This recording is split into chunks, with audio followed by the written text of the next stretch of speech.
السلام علیکم ناظرین کرام، میں اصغر چودھری۔ ایران عراق جنگ یا عارضی جنگ بندی صورتحال کہاں تک پہنچی؟ فیلڈ مارشل سید عاصم منیر 3 روزہ اپنا جو ایران کا دورہ تھا وہ انہوں نے مکمل کیا۔ 3 دن جو تھے ایران میں ان کے، وہ کیسے گزرے، کیسے گئے، کیسے آئے، اس کے اوپر بات کریں گے۔ آبنائے ہرمز دوبارہ بند ہو گئی۔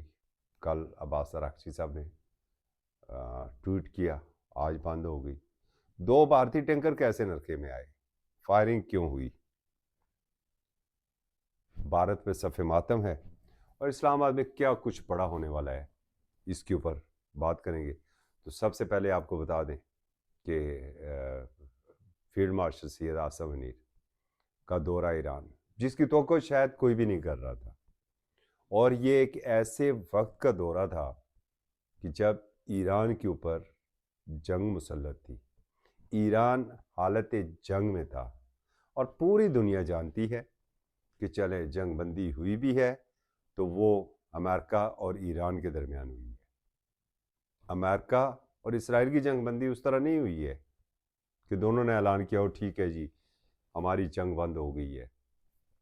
بس وہ ایک جنگ بندی ہوئی ہے، اور اسرائیل کا تو آپ کو پتہ ہے اس نے کس طریقے سے موقع سے فائدہ اٹھاتا ہے، کس طریقے سے وہ ٹارگٹ کرتا ہے، اور اس کے ٹارگٹ سے اب تک جو ہے حماس کو کیا نقصان ہو چکا ہے، اور ایران میں کون کون سی لیڈرشپ اس کا نشانہ بنی ہے۔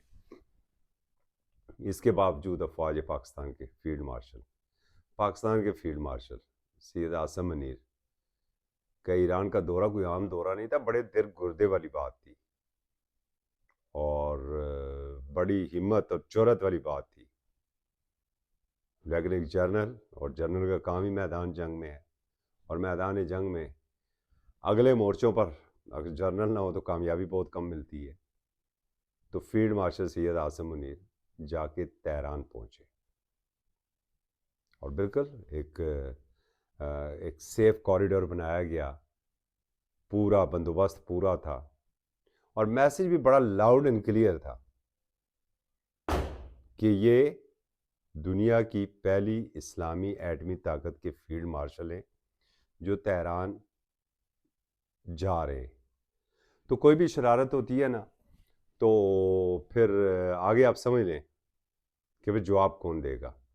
تو 3 دن تک جو ان کی وہاں پر وہ رہے ایران کے اندر، پھر ان کی جو ملاقاتیں ہوئی ہیں، بہت سی فوٹیج تو جاری بھی ہو چکی ہیں، اور خاتم الانبیاء ہیڈ کوارٹر میں جس طرح گئے وہاں پر جو ان کی میٹنگز ہوئی، اور پھر جو تصاویر سامنے ہیں اس میں آپ نے دیکھا ہوگا جو ایرانین حکام تھے ان کے چہرے برل تھے، وہ پہچان نہیں ہو رہی تھی۔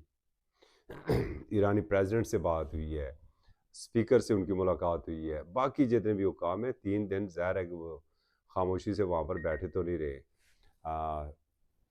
بہت سی چیزوں کے اوپر انہوں نے نہ صرف اپنے ایرانی جو ہم منصب تھے ان سے ظاہر ہے جنگ کی اور میدان جنگ کی ان سے بات ہوئی ہوگی، تو بڑا پازیٹیو تھا ان کا یہ دورہ، اور پوری دنیا بھی یہ حیران تھی کہ کسی کو یہ جرأت نہیں تھی۔ اور میں ساتھ تھوڑا سا اگر اس کو لنک کرتا چلوں، اصل جو ایران کی دوستی تھی یا ایران کے جو مساری تعلقات تھے وہ تھے انڈیا کے ساتھ، اور ماضی میں آپ دیکھ لیں، ایون آپ چھوڑیں ابھی جو 11 ماہ قبل جو جنگ ہوئی تھی پاکستان اور انڈیا کی، تو ہماری جنگ ہو رہی تھی اور ایرانی وفد اس وقت دلی میں بیٹھ کے کچھ معاہدے سائن کر رہا تھا۔ چارباغ کس کے پاس تھی؟ انڈیا کے پاس ہی تھی نا۔ لیکن آپ یہ دیکھیں کہ ایک دن قبل وہی انڈین پرائم منسٹر جو ہیں وہ تل ابیب میں ایک سائن کر رہے ہیں، اور سیکنڈ ڈے جو ہے وہ ایک اٹیک ہوتا ہے، ٹارگٹ ہوتی ہے ایرانی لیڈرشپ۔ تو سفارتی زبان میں اس کے بھی تو بڑے پیغامات ہوتے ہیں، بڑے میسیجز ہوتے ہیں، اور آج جو ہے نا وہ صف ماتم جو ہے وہ گودی میڈیا میں بچھا ہوا ہے، اور ایسی ایسی تعویلیں لے کے آ رہے ہیں نا کہ جب آپ جنگ اور مذاکرات کی ساری رپورٹنگ میں جب آپ بہت زیادہ ٹینس ہو جاتے ہیں، کیونکہ لمحہ بلمحہ آپ کو باخبر رہنا پڑتا ہے، لوگوں کو باخبر رکھنا پڑتا ہے، تو ایسے میں جب ہم تھک جاتے تھے نا تو ہم انٹرٹینمنٹ کے لیے انڈین چینل لگا لیتے تھے، انڈین میڈیا کو دیکھتے تھے کہ ذرا تھوڑا سا اپنے آپ کو انٹرٹین کر لیں. تو بات یہ ہو رہی تھی کہ اس کامیاب دورے کی، اور کامیاب دورے کے ثمرات جو تھے وہ آپ کو اسی وقت مل گئے تھے کل، جب گزشتہ روز عراقی وزیر خارجہ عباس عراقچی صاحب نے ایک ٹویٹ کیا، اور ٹویٹ میں دنیا کو ایک خوشخبری سنائی کہ ٹھیک ہے اسٹریٹ آف ہارمز کو ہم کھول رہے ہیں. اور اس کے بعد آپ نے دیکھا کہ کس طریقے سے انٹرنیشنل مارکیٹ میں آئل پرائسز جو تھی وہ گری ہیں اور کس حد تک وہ کم ہوئی ہیں. لیکن ساتھ چونکہ بات مشروط تھی، امریکن ناکہ بندی وہاں پر شامل تھی، جاری تھی اسی طرح، تو آج پھر انہوں نے اس آبرائے آرمز کو دوبارہ بند کر دیا ہے. اب ایک جو اشارہ یہ دے رہا ہے کہ کہیں نہ کہیں کوئی نہ کوئی پرابلم ضرور ہے، ڈیڈ لاک ضرور ہے، جس کی وجہ سے اسٹریٹ آف ہارمز کو آج دوبارہ بند کیا گیا ہے. اور اس کے ساتھ بھی جو دوسری بری خبر یہ ہے کہ دو ٹینکرز کو نشانہ بنایا گیا ہے. ایک جو عراق سے تیل لے کے آ رہا تھا تقریباً 20 لاکھ بیرل بتایا جا رہا ہے، اور انڈین ٹینکر تھا وہ، اور دونوں انڈین ٹینکر تھے. تو ان پر فائرنگ ہوئی ہے، اور یہ بھی اسے بھی آپ سفارتی زبان میں ایک میسیج ہی سمجھ سکتے ہیں کہ یہ ایک میسیج ہے. لیکن پریزیڈنٹ ٹرمپ بہت زیادہ پر امید ہیں، مسلسل ٹویٹ کے اوپر ٹویٹ کیے جا رہے ہیں، اور توقع بھی یہ کی جا رہی ہے کہ جلد ہی کوئی جو ہے وہ ایک اچھا میسیج آئے گا، اور دنیا ایک دائمی امن کی جانب ایک دفعہ پھر جائے گی. اور اس کے ساتھ اگر آپ کو بتاتے چلیں کہ اسلام آباد کے اندر کیا ہونے والا ہے، اسلام آباد کے اندر تیاریاں تقریباً ساری پوری ہیں، بالکل جس طرح پہلے بھی. اچھا اتفاق کی بات ہے کہ پہلے بھی ہو کچھ رہا تھا، کہا کچھ جا رہا تھا، اور اب بھی یہ لگ رہا ہے کہ وہ بالکل جو ہے وہ بس وفود کے منتظر ہیں. پریزیڈنٹ ٹرمپ تو یہ توقع کر رہے تھے، اور ہم بھی یہ کر رہے تھے کہ یہ جو اتوار ہے کل یا پیر کو اسلام آباد کے اندر معاہدہ سائن ہو جائے گا. لیکن لگتا ہے کہ اب اس کی ذرا ڈرافٹنگ جو ہے، نوک پلک جو ہے وہ سنواری جا رہی ہے. اور اب یہ غالب امکان یہی ہے کہ یہ جو کمنگ ویک ہے اس میں چاہے وہ منگل یا بدھ کو بھی ہو سکتا ہے، اور اگر بہت آگے چلا گیا تو یہ جمعہ ہفتے کو اسلام آباد کے اندر یہ میلہ سج سکتا ہے، اور وہاں پر جو یہ معاہدہ ہے اور تاریخی معاہدہ ہے یہ دستخط ہو سکتا ہے. اس میں ایک اور خاص بات جو ہے وہ ابھی چونکہ واقفان حال کی جانب سے ہی پتہ چل رہی ہے کہ سعودی عرب، ترکیہ اور مصر کے جو ہیں شاید سربراہان مملکت ہوں قطر کے، یا ان کے خارجہ کے جو حکام ہیں وزراء، وہ شاید یہاں پر شامل ہوں. جس کا مطلب یہ ہے کہ اسلام آباد کے اندر ایک بڑا میلہ سجنے لگا ہے، اس کی تیاریاں ساری مکمل ہو چکی ہیں، اور پاکستان پورے طریقے سے تیار ہے اپنے معزز مہمانوں کو اسلام آباد ویلکم کرنے کے لیے. اور اسلام آباد کا بتاتے چلے ساتھ آپ کو کہ اس وقت انٹرنیشنل میڈیا جو اسلام آباد ٹاکس کے فرسٹ فیز میں اسلام آباد پہنچی تھی، انہیں اپنے اپنے ممالک سے کہا گیا ہے کہ آپ اسلام آباد میں ہی رکیں. اور اس کا اپنے اپنے ممالک سے تو ایک تو انہیں کہا گیا ہے، جو ان کے اپنے میڈیا ہاؤسز ہیں وہاں سے تو انہیں کہا گیا ہے. ساتھ دلچسپ بات یہ ہے کہ پریزیڈنٹ ٹرمپ نے بھی کہا ہے، جو ان کا اپنا میڈیا ہے، اور انہوں نے کہا کہ ابھی آپ وہاں ہی رکیں، اسلام آباد سے نکلے گی، اور جو بڑی بات ہوگی وہ ایک بڑی خبر آپ کو اسلام آباد سے ملے گی.